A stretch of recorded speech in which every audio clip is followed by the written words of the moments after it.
Greetings, brave adventurers. My name is FoxyBard, and we're back. Sort of. I have some things that I need to announce about going forward, but I'm going to save that for the end of the video, so stick around if you're interested. If not, I do have a couple of stories for you today. They are a bit shorter than usual, but hopefully entertaining nonetheless. So without further ado, go ahead and grab yourself a seat around the fire as we dig into these tales of role-playing. Our first story is by the user Ars Torok and is entitled, "Apparently I am too overqualified to play games with my friends?" And this story is about the dangers of learning math. Not for the reasons you think. Tale, start. My friend invited me to join a 5e game, first mistake, he is part of. Someone dropped and several of the players in the game have played with me before. We all know each other and get along well, so I accepted. I have never met the DM before, we both were in the same online community, but never really interacted. Still, the DM has heard of me, and I him. All good things. Both of us see no problem for me joining. You are without a doubt the worst D&D player I've ever heard of. Ah, but you have heard of me. The DM suggests a one-on-one meeting ahead of time to create my character and get me caught up on the lore and setting, so I can easily slide in during the next session. Great idea. Yeah, definitely the best way to do that. I am added to the game's Discord server and Roll20, and we hop on a call. My character sheet is in order. He and I have been in many games before, so generating the character goes quickly. Tokens are made and uploaded, and a paragraph or two of backstory is hammered out. I am all ready for the next session later in the week. We spend more time just talking about games in general, swapping stories of games long past, both epic tales and horror stories alike. I tell him about a player at an Adventure League game who threw a temper tantrum, arguing that, on average, a +3 bonus to hit was more effective than having advantage to hit. I offered to explain to the player how he could easily prove which case was better, but he had none of it. I shrugged and dropped it, not wanting to let this turn into a bigger argument than it already was. I actually know the math on this one, so advantage turns out to be around a +4.5, meaning that the Adventure League player temper tantrum guy was actually wrong, but not by much. The DM is suddenly very quiet and reserved. He asks if I ever went to college and what I majored in. I told him that I was a computer science major, but I tried to dual major in math. The only reason I don't have my math degree is because of booze and other poor life choices. I failed the last class I needed and just gave up, took my 1 degree and ran. To be fair, comp sci is the one that actually makes money. The DM tells me that he is not sure if I am going to be a good fit for the group. He is sure that the other players will not get along with me. It's not that there is anything wrong with me, there is just a question of compatibility. Now, I am honestly confused. I've played with most of the other players before, and half were in the game that I was running. But he is suddenly adamant that I cannot be a part of the game. I am quickly removed from the Roll20 and the Discord server. See, this is what happens when you explain to a 5e player math. This is a joke? I have been in a horror story or two, so I don't fight this. It's clear we are not going to get along, so there is no point trying to argue. I do want to know what I did wrong, however, or at least what changed his mind. Since I am not in the Discord server, the call is over and I am just sitting there. Eventually, the friend that invited me to the game got a straight answer out of the DM. Oh, there's your problem. You need a gay answer.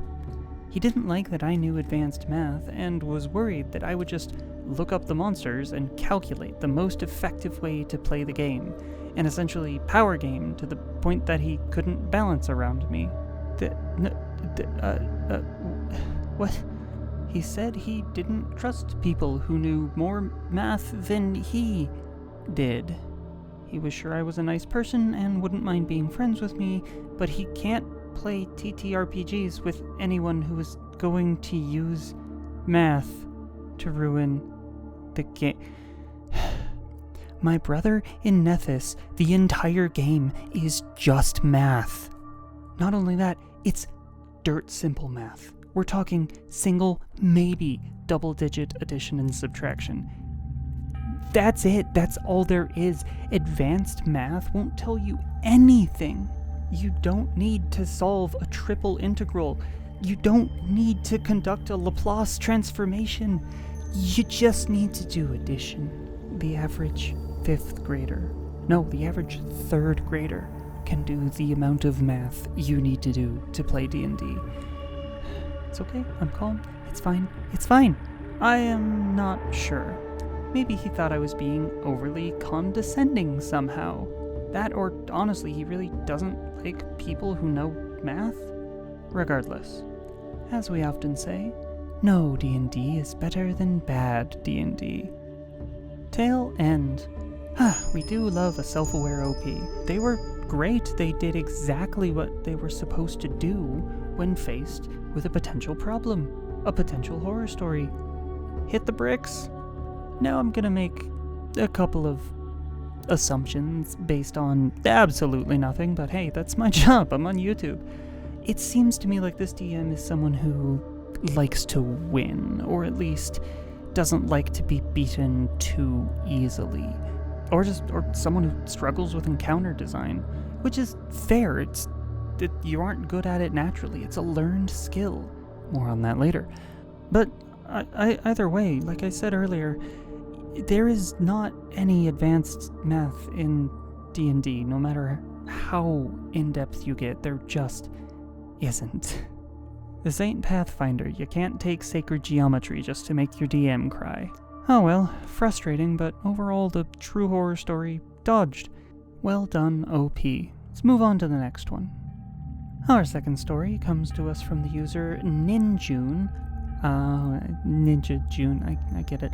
And it's called My PC Has a Crush on Your PC. You telling me out of game to stop flirting because you are uncomfortable is breaking my immersion.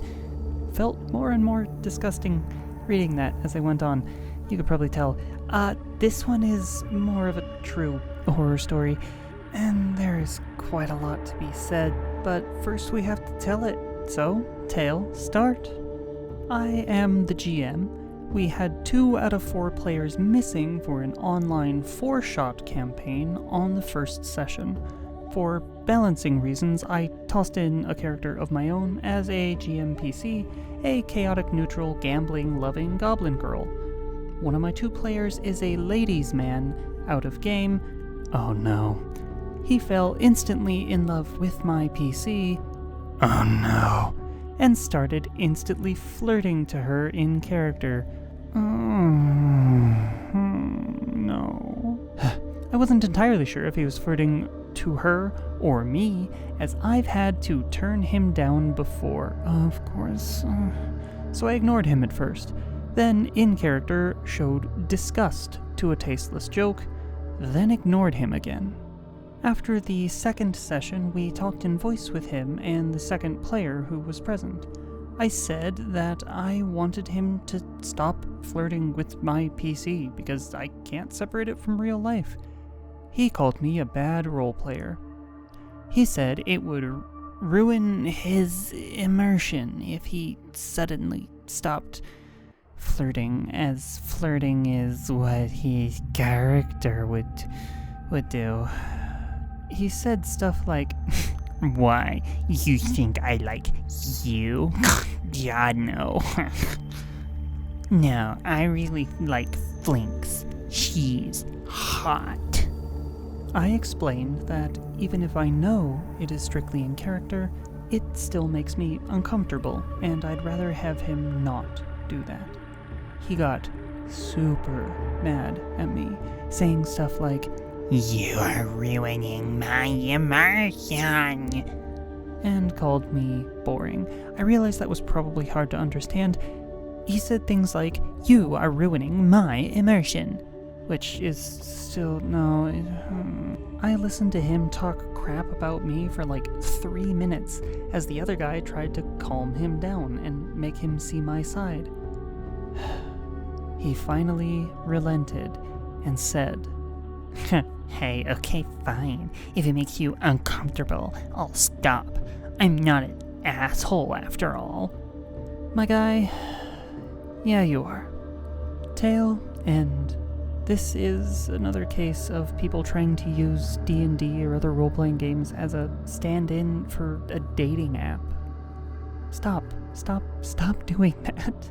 Nobody likes it when you do that. Now, before anyone comes for me in the comments saying, "Oh, it was in character, she shouldn't have been where..." No, she had to turn him down out of character before. This wasn't just in character. This was very typical incel behavior, calling her unappealing, unattractive, saying there's no way he would ever want to date her, only after he has already been turned down by her. OP, I understand why you froze up, but you really should have kicked him right then and there. This should have been a non-issue, but this isn't on you. This is on him. He shouldn't have done any of that, especially when you asked him to stop. There shouldn't be an argument there. Hey, fun fact, in character's great and all, but if one of the other players is uncomfortable with what you're doing, and they say so, stop. Stop doing it. It's that simple. Alright, well that does it for our stories. Let's move on to some announcements. As should be fairly obvious, I have been in a sort of lull of activity lately, and there's a variety of reasons for that. Some of it is personal issues with my life. Other of it is that I'm just kind of frustrated and dissatisfied with the type of content that I've been producing. I realize that a lot of you like it a lot. That's good. I'm not going to completely abandon it, but it feels too derivative for me. So I'm going to be expanding into some other realms with how I go about making videos and presenting things. This is going to result in me writing a lot more scripts, going to result in some experimentation. I'm going to be trying some new things. If you don't like it, let me know. I won't take it badly. Please tell me if something isn't interesting to you.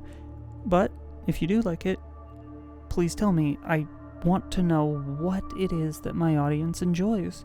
And the only way to know for sure is to make it and see how it goes. I have some other more personal projects in the works. Some much bigger than others. But I'm not going to announce or declare anything now, just in case something comes up and I can't deliver on it.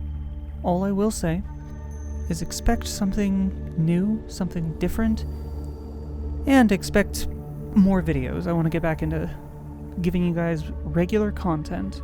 There should still be a horror story video every now and then, because they are fun to do. It's fun to read these and react to them. But I may actually mix in some other kinds of reactions to things as well. Reaction videos are all the rage, after all. Do kids still say that? I'm old. Well, go ahead and do all the YouTube things. You know what they are. You know where to do them. Huge shout out of thanks to my supporters over on Patreon.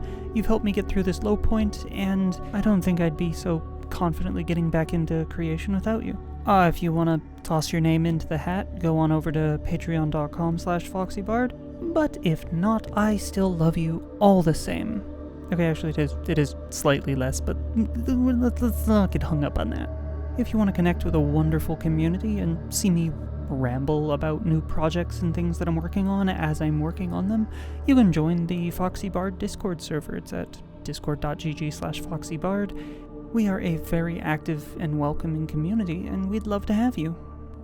Okay, did I forget anything? It's been a minute. Oh, I'm on Twitter at ThatFoxyBard, I'm on Twitch at FoxyBardPlays, and I can be found as the official bard at the bootleg temple to Milani in Taldor.